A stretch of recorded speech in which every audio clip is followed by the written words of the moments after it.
Manager at the South Invercargill Urban Rejuvenation Charitable Trust, otherwise known as South Alive. South Alive is an urban rejuvenation project led by the community for the community, and it was established back in 2012. South Alive's vision is to create a vibrant and diverse community that takes the lead in its own future. And we believe in order to reach that goal, there are 5 key areas we need to work on. The first is upgrade. So upgrading the function and beauty of South Invercargill. Secondly, there's increasing community participation, pride and connection. There's also building capacity, building community resourcefulness.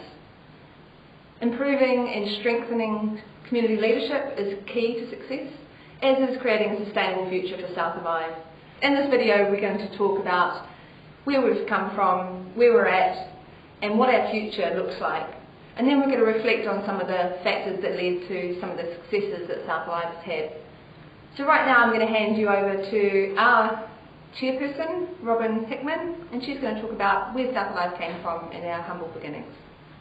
So we're heading to the site that used to be South School, and in 2004 in the network review it was one of the South Invercargill primary schools that was closed, and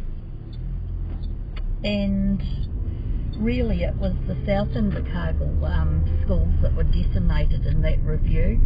There didn't really seem to be wholesale change to North Invercargill schools, but most of the South Invercargill schools were closed and then merged into just several larger schools. And in a community of 18,000 people in South Invercargill, it certainly didn't make any sense to be creating primary schools as large as 450 students in the area where parents couldn't afford to transport their children to school, and also it was that loss of community that went with school closures. So that was really social change that affected South Invercargill a lot more than the rest of the city. This church was one of the sites of council meetings when they tried to engage with the South Invercargill community and try and see what was needed, what the issues and problems were, and then try and do something about it. But all of those public meetings and that ultimately didn't lead to any successful interventions or implementation of any projects in South Invercargill, so that left fertile ground for South Alive once it was formed in 2012 to start making some inroads into the community.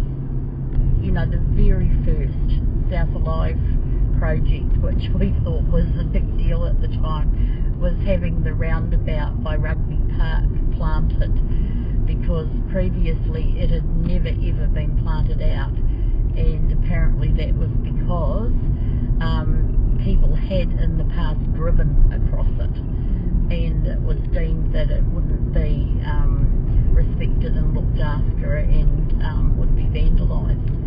And also on this roundabout now, they've got nice signage. What did it used to be? Well, sometimes it wasn't. There was nothing. So we're coming up to the median strip, the concrete garden, that made me change my mind and say to Jeanette, the contractor that council had employed to look into urban rejuvenation in South Invercargill, yes, I've changed my mind, I do have time to get involved. So this is it here, a lovely concrete garden that originally didn't even have these little plantings in it. They were dug up afterwards and planted.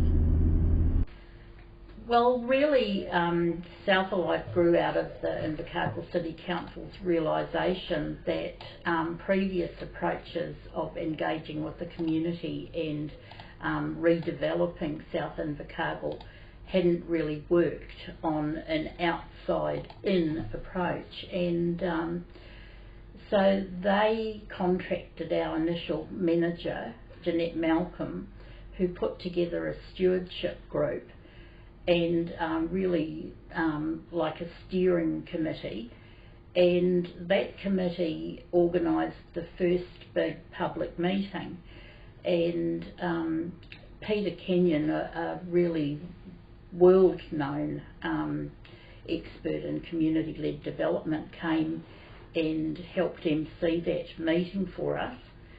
And out of that meeting came a lot of community concerns, which actually became our action groups and remain the bulk of our action groups to this day. So things like the need for a dog park, the need for a housing group and beautification, they all grew out of that very well attended initial meeting. And so right from the beginning they were publicly raised concerns with community buy-in, and so South Alive was onto a winner right from the beginning, because when you work with the people on things that they've identified and concentrate initially on physical changes, on infrastructure that shows everybody that there have been huge improvements in their local environment, things just snowball and develop a life of their own. South Invercargill is an area of strength and resilience, pride and community.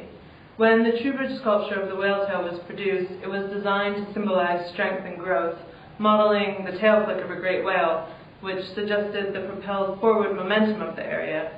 Our community told us that the sculpture really connected with them, and those symbolisms spoke to them. We know that whales are amazing communicators, and they can connect and communicate with other whales over thousands of miles of ocean. And whales are also really family-oriented, and a pod of whales usually consists of a social group that have bonded together and look out for one another. The whale is also often symbolized as being a keeper of history, reflecting the importance of family and community as a wisdom holder and as a symbol of rebirth.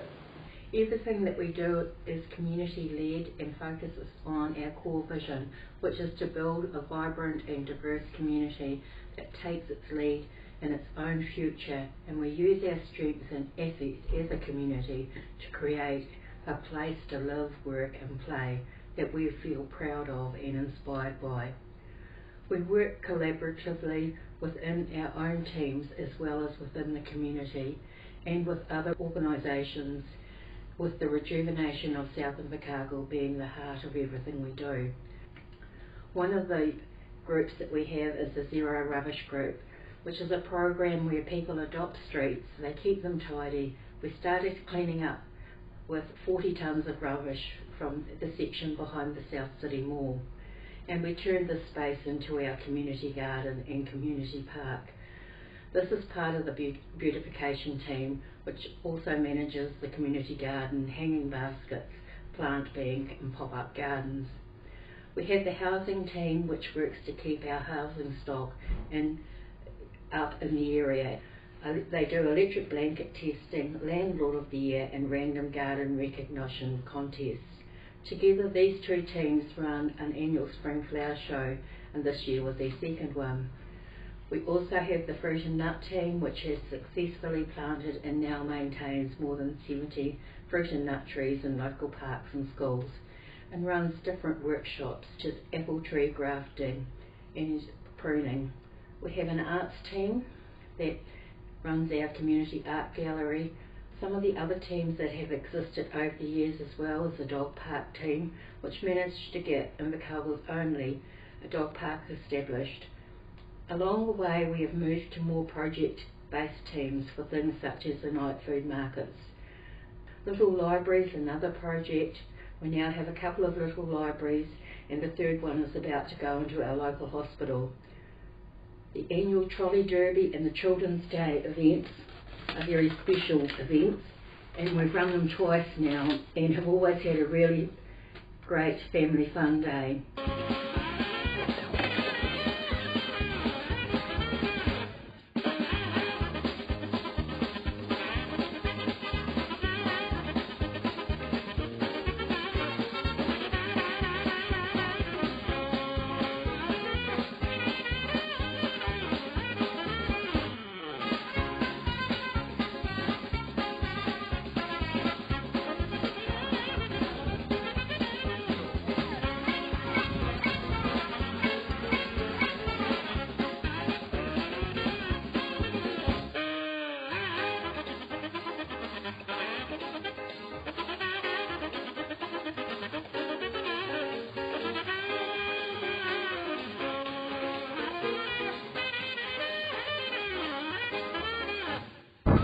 Go break, go.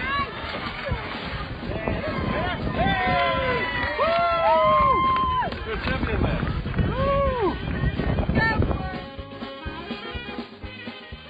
The first time we had a street party was to celebrate the upgrades to Ellis Road and the instalment of the Aurora lights, which represent the southern Aurora lights, which we see clearly from here.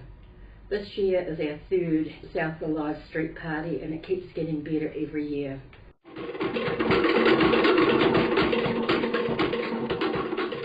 Well, I think there were three big drivers for how we ended up getting a large building and a business. And the first driver was the landlords in the mall where we still have our office and gallery and meeting room, saying that the transformation of the local shopping area had been so successful that they had a lot of interest from people and companies wanting rental space, so they would be putting up our rent to a fully commercial rate, which would be $18,000. So that was a pretty big spur, I guess you could say, in finding our own space. But there were a couple more long-term drivers behind it, and one was at that time South Alive had been going about 3.5 years, and it was beginning to dawn on us that we needed to find a way of becoming self-sufficient, at least for our operating costs, and because funders don't want to go on forever funding those kinds of fixed costs. So it was, how would we, what could we do, what sort of business could we run that might allow us over time to become self-sufficient. And the third driver was, with all the activity that South Alive was undertaking, the community was getting, there was a growing demand in the community for different sorts of groups to meet together, and then other groups coming and wanting space, and all we could offer was the small meeting room that we had that was all glass, so of course it lacked any sort of privacy and it was too small. And there were really very few other options in the vicinity for various reasons. And so they were the three drivers, I think. There was the massive jump in rent, the need in the probably medium term to become self-sufficient, or at least be on the way, and lastly this desire from the community to have more spaces and different spaces than we could currently offer. So recently, just in the last year or so, South Alive realised that we needed to do more than just infrastructure. We needed to really work on helping people improve their well-being, and we also needed to improve our own organisation's well-being and try and become self-sufficient. So to that end, we've moved into a social enterprise business, buying the old bin-in building and developing the pantry. And at the rear of that building, we're now working on developing community rooms so that people can have places to meet and gather. And in line with that gathering aspect, that building is being called the Pod, to recognise that people come together there in the way that whales gather together, so it makes a link with our whale tail sculpture as well. And so that's really the stage that South Alive is now at. We have Koha Kai working out of their commercial kitchen, the pantry, and we have our own commercial kitchen, which we're now using for regular workshops run by different people in the community. So far we've done DIY cleaning products, beauty products, cheese making, fermenting and beer brewing. And more recently we've started weekly cooking demonstrations for Meatless Monday. Once the pod is complete, having a community-owned space is going to be a real asset for South Invercargill, and we're really looking forward to all the possibility that the future holds. So reflecting back over South Alive's challenges and successes in the last 5 years, It's been a really interesting journey, and we can see that there's some quite clear factors that have led to some of our wins and successes. I think one of the major ones for South Alive has always been and always will be that we're solution focused. Our motto as an organisation is no complaints, only solutions. And when you change that thinking and turn it on its head, it really becomes a positive way forward. Something that South Alive has been very strong in from very, very early on, and in fact right from the first, was the collaboration between so many different organisations and businesses, local schools, council. You know, when everyone works together, big things happen. And that's been a really strong success point of South Alive. Participation from our community has been really key, and over the last few years particularly, there have been some fabulous events that South Alive has been running. The night food market comes to mind, and that's an event where anyone in the community can participate, and it builds a bumping space for people to connect and engage and participate in the life of the community. We're really fortunate down in Invercargill to have such strong local funders. We have the Community Trust of Southland, the Invercargill Licensing Trust, the Southern Trust, and also the Invercargill City Council, who right from very, very early on have been really strong supporters and funders of South Alive. And without their commitment and their support, South Alive just wouldn't have been able to achieve quite what it has.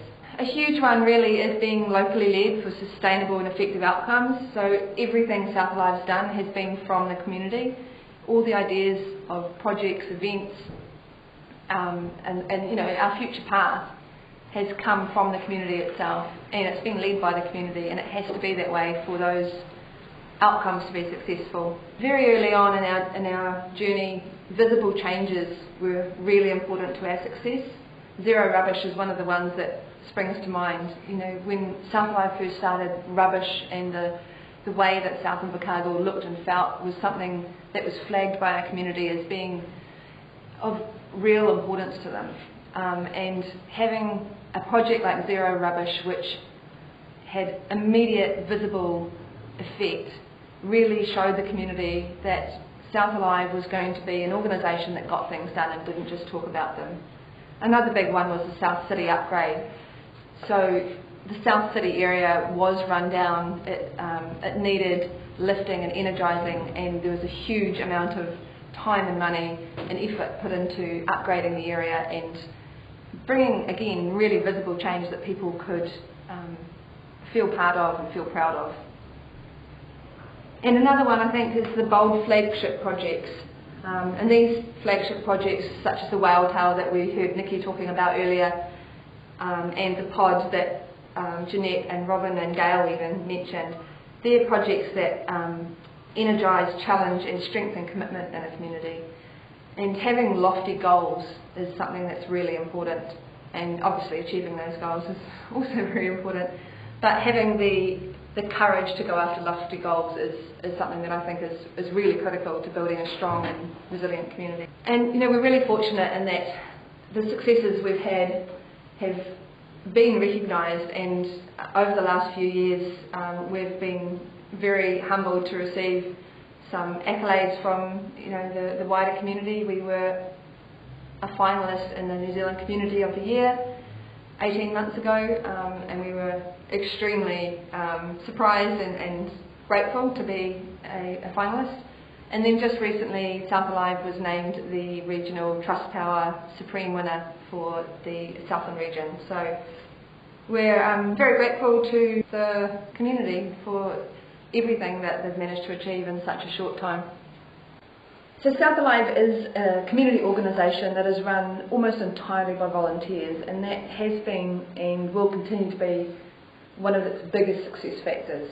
So right back when South Alive started, people opted to join the organisation at that first public meeting because of a topic that they were passionate about, whether it be the youth in South Invercargill, the idea of creating a dog park, the rubbish around South Invercargill, or whatever it might have been. And those volunteers, the majority of those volunteers are still with us today.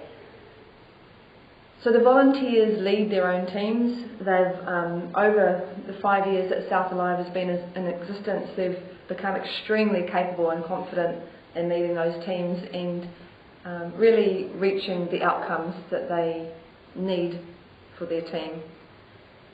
We've had over 6,000 hours of volunteer involvement since we began our organisation, and as well as that, when we talk about volunteers, we also talk about our business community volunteering their support. We've had in excess of $300,000 worth of business in kind donated or volunteered to South Alive, and it's this support through the volunteers and the business community that has been such a vital role in the success of South Alive and will continue that way in the future.